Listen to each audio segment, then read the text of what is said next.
So we're starting our trip here. On the panhandle here we have quite things like a buffalo. Buffalo, you can find them on the other side of the mainland.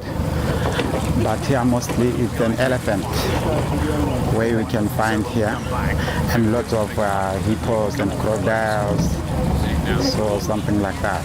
And mostly it's birds, like some other people, they like bird watching, very important things. And the hippos are very important things again.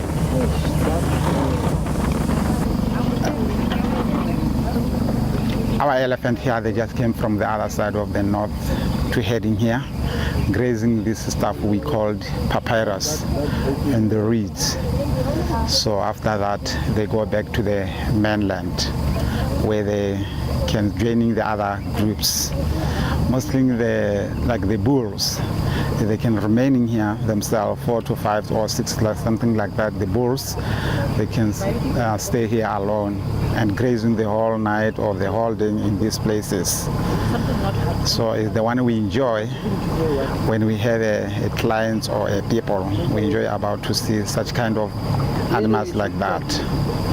As we know that the elephant, we can't get closer to the elephant.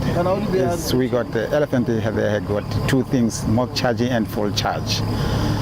That's why all the time we have to make sure that when we get to the elephant, we have to see them first, whether they are in full charge or mock charging. If it's in mock charging, we have to get close a little bit by 50 meters away from that. And when they're starting to get full charge, you have to be away from that, because no how way they can do it. It's just they come straight to you or come to the people. Yes. And we are doing fishing here in our place here. Our fishing we got in here, that and brims and barbel fish.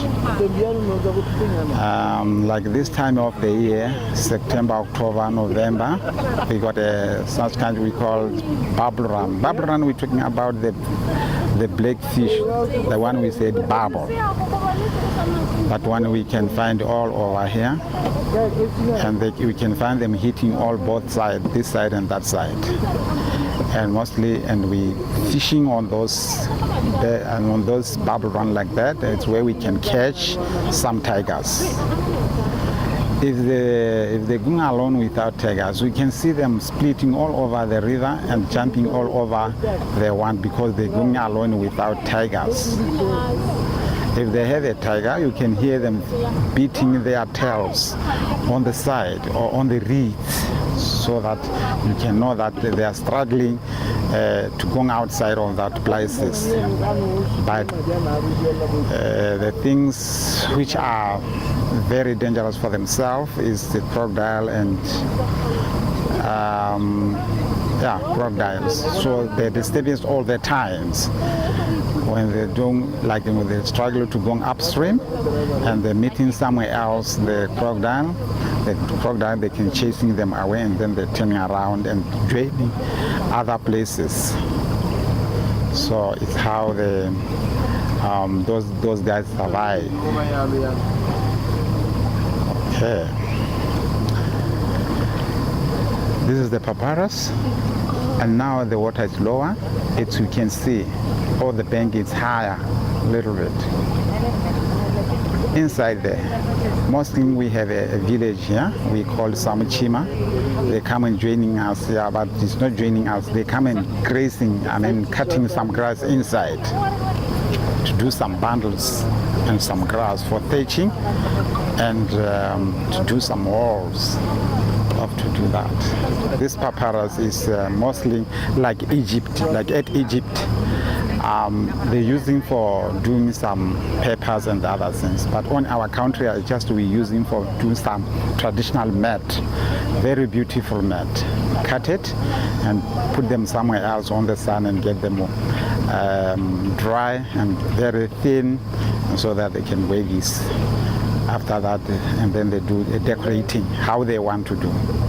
whether they want to do the big one or the small ones. It depends how they want to do. And then they sell them, or they do them for them some wages or something present to give to someone.